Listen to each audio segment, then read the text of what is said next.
안녕하세요. 저는 올해 42살이 된 남자이고 아기 없이 아내와 둘이서 살고 있어요. 사실 저희는 예전에 이혼을 할 뻔했는데 그 이유가 장모님 때문이어서 이렇게 말씀드리려고 해요. 조금 창피하지만 그래도 아무도 겪어보지 못했을 것 같아서 이렇게 글을 남깁니다. 저는 장가를 조금 늦게 갔어요. 38살에 갔는데 저는 그때 여자친구가 있었고 직장도 괜찮았는데 주위에서는 왜 이 나이가 되도록 결혼을 안 하냐고 뭐라고 하곤 했죠. 저는 딱히 결혼을 하고 싶다고 생각을 하지 않았고 결혼을 하면 책임감을 가져야 하는 게 부담스러웠거든요. 그래도 저는 여자친구와 10년 동안 연애를 해서 이 사람만큼 잘 맞는 사람도 없었고 이 사람 아니면 다른 여자랑도 결혼을 하지 않을 거라는 생각을 가지고 있었어요. 여자친구는 32살인데 저는 그녀를 너무 사랑했고 10년이 지나도 애정이 식지 않았어요. 여자친구도 30살이 넘어가니까 주위에서 결혼을 부추기는지 그날따라 결혼에 대해 진지하게 말을 하더군요. 오빠, 결혼에 대해서 어떻게 생각해? 결혼은 언제쯤 하고 싶어? 라며 저와 결혼을 하고 싶은지 계속 눈치를 주곤 했죠. 여자친구랑 결혼은 하고 싶지만 제가 책임져야 할 사람의 수가 늘어가고 한 집안의 가장이 된다는 게 너무 걱정이 돼서 솔직히 나는 결혼은 너무 하고 싶은데 사실 아직 잘 모르겠어. 가장이 되는 게 너무 무섭고 두려워. 아내를 내가 지켜야 한다는 게 걱정되네.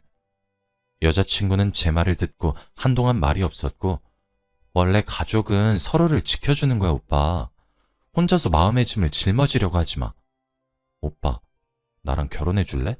라고 청혼을 하더라고요. 저는 갑작스런 여자친구의 청혼에 무척 놀랐고 저를 위해 따뜻한 말을 해준 그녀가 고마웠어요. 너 나랑 결혼해도 후회 없겠어? 당연하지. 내가 10년 동안 봐온 남잔데. 그리고 오빠 아니면 내가 누구랑 결혼해? 여자친구의 확실한 말에 저희는 미래를 함께하기로 약속했습니다. 결혼을 하기 전에 양가 부모님께 인사를 드리러 각자의 집에 방문하게 되었어요. 저희가 사귄 지 10년이 됐다 보니 이미 양가에서는 저희가 결혼을 하게 될 걸 알고 계셨나 봐요. 그래서 저희 집은 무난하게 허락을 받았죠. 여자친구의 집에 방문하는 날이 되었는데 저는 자주 놀러 가던 여자친구 집이지만 왠지 그날따라 굉장히 긴장이 되면서 손이 떨리더라고요. 여자친구는 저의 손을 잡아주며 오빠, 너무 긴장하지 마. 엄마 너무 좋아하실 거야. 라고 하고 저는 여자친구의 집으로 들어갔습니다. 여자친구의 부모님은 어릴 적에 이혼을 하셔서 여자친구와 어머니 둘이서 살아요. 그래서 혼자 계시는 어머니가 저를 맘껏 반겨주시면서 어휴, 장서방 아냐? 왜 이렇게 바리바리 싸들고 왔어? 라며 결혼도 아직 안 한 저보고 장서방이라고 부르시며 웃으며 반겨주신 덕분에 편안한 식사 자리가 될 수 있었습니다. 어머니는 제가 사이가 되는 게 좋으신지 밥을 한 숟갈 뜰 때마다 숟가락에 반찬을 가득 올려주셨고 장서방 천천히 먹어, 체할라 라고 하시고 저를 빤히 쳐다보셨죠. 처음에는 저를 좋아하셔서 반가운 마음에 그러신가 보다 했지만 점점 어머니의 눈길이 부담스러워졌고 저는 웃음기가 점점 사라지며 눈을 피하게 되었죠. 괜찮아요, 어머니. 제가 스스로 먹을게요. 라며 돌려서 거절해도 어머니는 듣기 거북한 말도 서슴지 않고 하셨습니다. 저와 여자친구는 당황을 하고 엄마, 왜 그런 말을 해? 오빠 못 들은 척해. 엄마가 워낙 유별나잖아. 라고 해서 저는 웃어넘겼지만 그래서 조금 탐탁치 않았어요. 그렇게 겨우 밥을 다 먹고 자리를 뜨려고 했지만 장서방, 오늘 자고 가지? 라며 제 팔목을 잡으면서 말씀하셨죠. 아니요. 다음에 결혼하면 자고 갈게요, 어머니. 그래, 엄마. 아직 너무 일러. 결혼하고 자주 놀러 올게.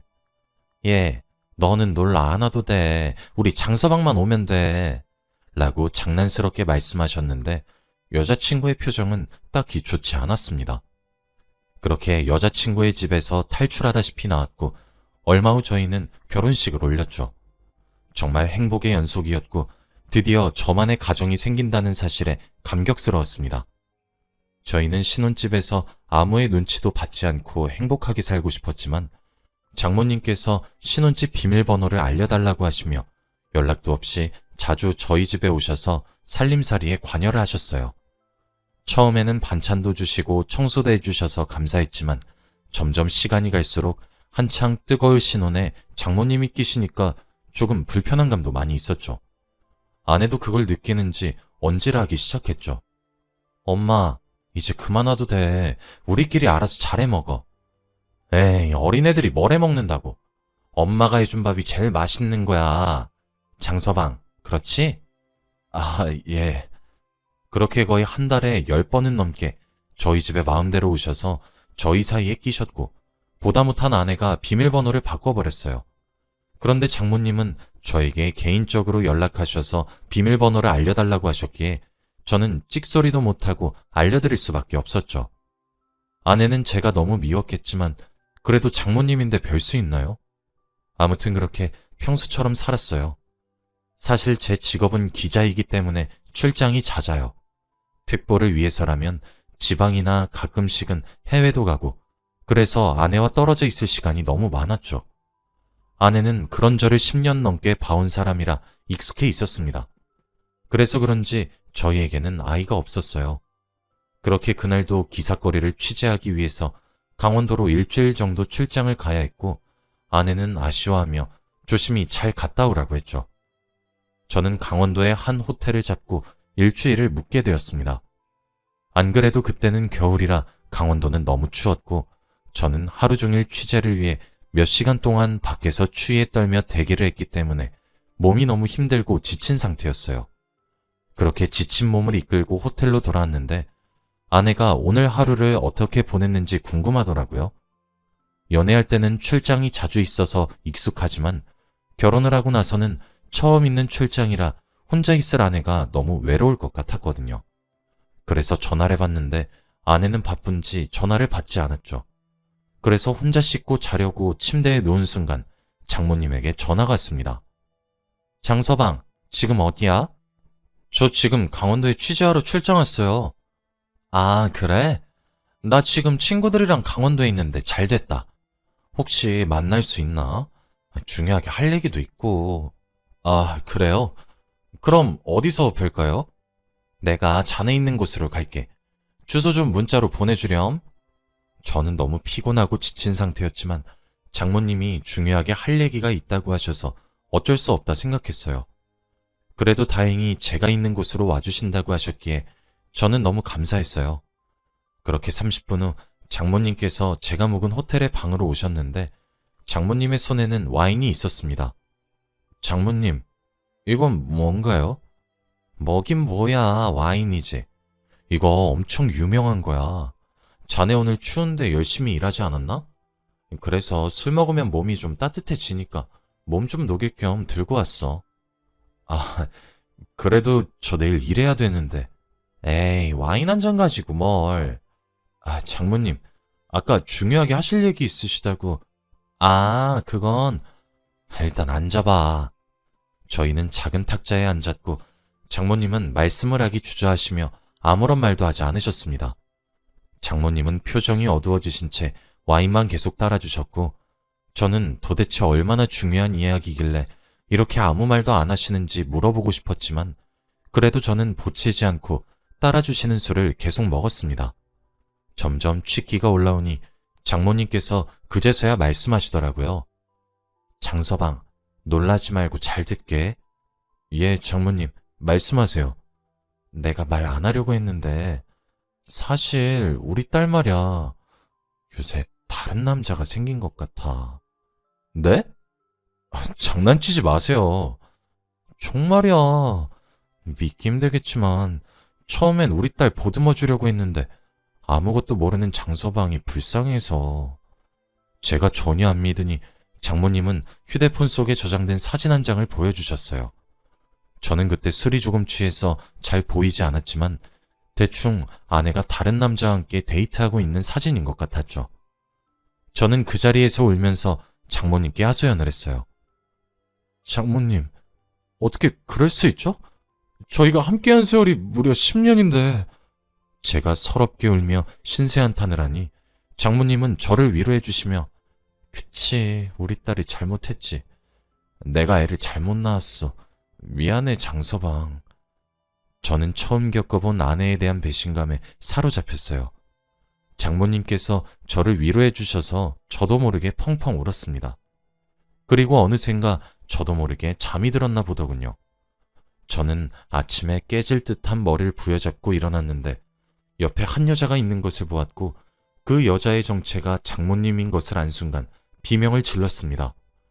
저는 당장 옷을 입으며 장모님을 깨워 이게 무슨 일이냐고 물었더니 장서방, 어제 기억 안 나? 라고 하시는 게 아니겠어요? 장모님, 제발 알아듣게 말하세요. 왜 제 침대에서 주무시고 계시냐고요?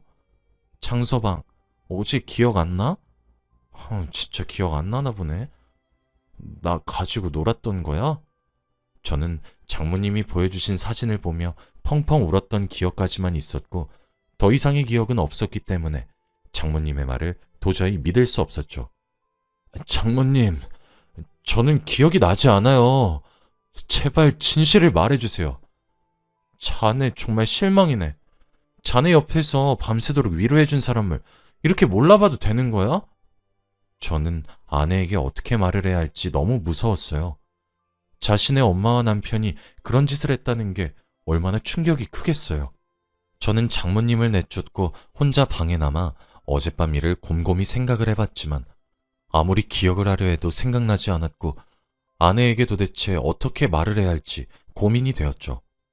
하지만 결론은 아내도 저 말고 다른 남자와 바람을 피우는 마당에 나는 더 크게 복수를 해줬다 생각을 하기로 마음을 먹었고 저는 일도 열심히 하면서 지냈죠. 장모님은 그날 바로 집으로 내려가신 모양인 것 같더군요. 저는 일주일 후 신혼집으로 갔는데 그곳에는 장모님이 계시는 게 아니겠어요? 아내는 일하러 갔는지 그 남자를 만나러 갔는지 모르겠지만 저는 그날 이후로 처음 뵙는 장모님의 모습에 너무 어색했고 어떤 말을 해야 할지 고민하고 있을 찰나에 장모님이 먼저 장서방 잘 갔다 왔나? 라고 평소처럼 저에게 인사를 해주셨습니다.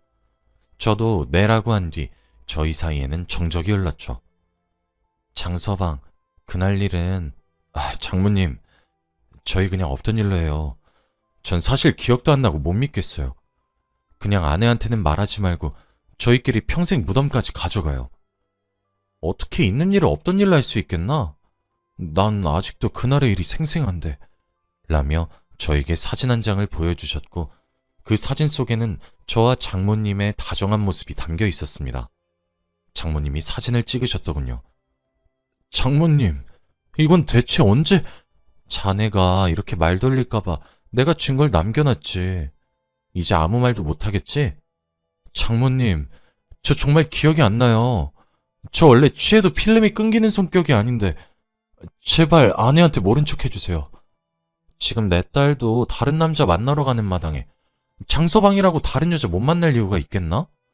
마음 단단히 먹어, 장서방. 그래도 장모님이랑 이러는 건... 그때 비밀번호를 누르는 소리가 들렸고 아내가 현관문을 열고 집으로 들어왔습니다. 여보, 엄마랑 같이 있네? 언제 집에 왔어? 저는 아내를 보자마자 화가 치밀어 올랐어요. 너 어디서 뭐하고 왔어? 라고 아내에게 윽박을 치르니 나 마트에서 장 보고 왔지. 안 보여? 아내는 마트를 진짜 다녀왔는지 손에는 장바구니를 들고 있었어요. 마트? 그 남자랑 갔다 왔냐? 그냥 아예 둘이 살림을 차리지 그래?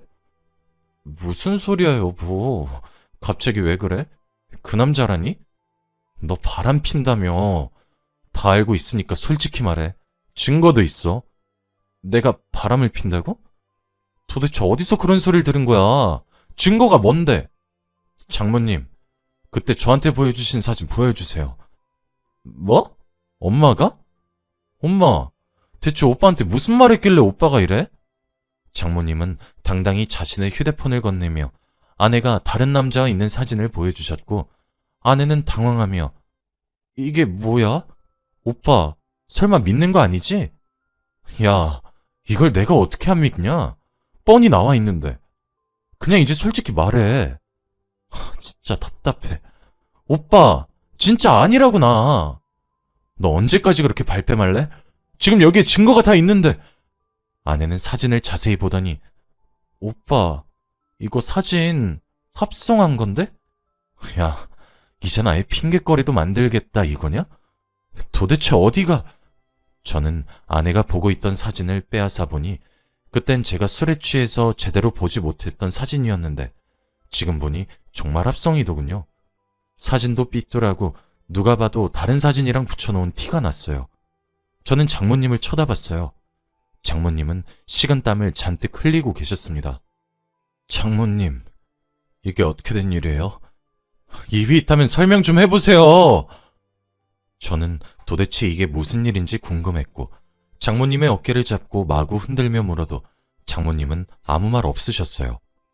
그런데 아내가 갑자기 소리를 지르며 깨악이라고 한 뒤 장모님 휴대폰을 떨구는 게 아니겠어요? 왜? 왜 그래 갑자기? 오빠, 엄마 휴대폰에... 장모님 휴대폰에 저장되어 있던 영상은 충격적이었어요. 장모님은 저를 가지고 놀려고 시도했던 것이었어요. 하지만 자기 뜻대로 되지 않으셨는지 영상은 이내 중단되었습니다. 저는 영상이 끝나자마자 장모님에게 손이 올라갈 뻔했어요. 하지만 도저히 아내를 낳아주신 분이라 때릴 순 없었기에 화를 겨우 눌러 담고 올렸던 손을 내렸죠. 그때 아내가 엄마, 이거 뭐야? 대체 이게 뭔데? 라며 따졌어요. 저는 당연히 장모님이 사과하실 줄 알았습니다. 하지만 장모님은 오히려 뻔뻔하게 말씀하셨죠. 야, 장서방 내가 먼저 좋아했어. 내가 너보다 더 정성스럽게 대해주고 내가 더 애인 노릇 많이 했는데 왜 젊다고 네가 가져가? 라고 하시는 게 아니겠어요? 저는 너무 어처구니가 없었죠. 장서방도 나 좋아했잖아. 이렇게 나오면 나 서운해. 장서방 힘들 때 옆에서 달래준 게 누구야? 내 딸 아니고 나야. 장모님, 지금 제정신이 아니시네요. 알고 보니 장모님은 아내가 바람 피운다고 거짓말을 한 뒤 저희를 이혼하게 만들 작정이었더군요. 저를 사위로 보지 않았고 이성으로 보며 의도적으로 접근한 것이었습니다. 지금 생각해보니 결혼 전부터 계속 저를 아껴주시고 자고 가라고 하거나 힘을 써야 한다는 말들도 다 이것 때문인 것을 알게 되었죠. 저는 도저히 말이 나오지 않았지만 아내는 상황 파악을 했는지 엄마, 당장 나가! 라며 등을 떠밀었고 휴대폰을 챙기시려는 장모님을 막아서며 절대 휴대폰을 주지 않고 결국 내쫓았습니다. 집안에는 저희 둘만 남게 되었죠. 저는 아내에게 여보, 미안해. 내가 잘못했어. 라고 빌었어요. 당신이 뭘 잘못했어. 그냥 엄마 손에 놀아난 거야. 라며 아내는 다행히 제 편을 들어주며 저를 이해해 주었어요. 여보, 나 엄마 고소할 거야. 엄마 휴대폰도 나한테 있으니 증거도 있겠다. 고소할래.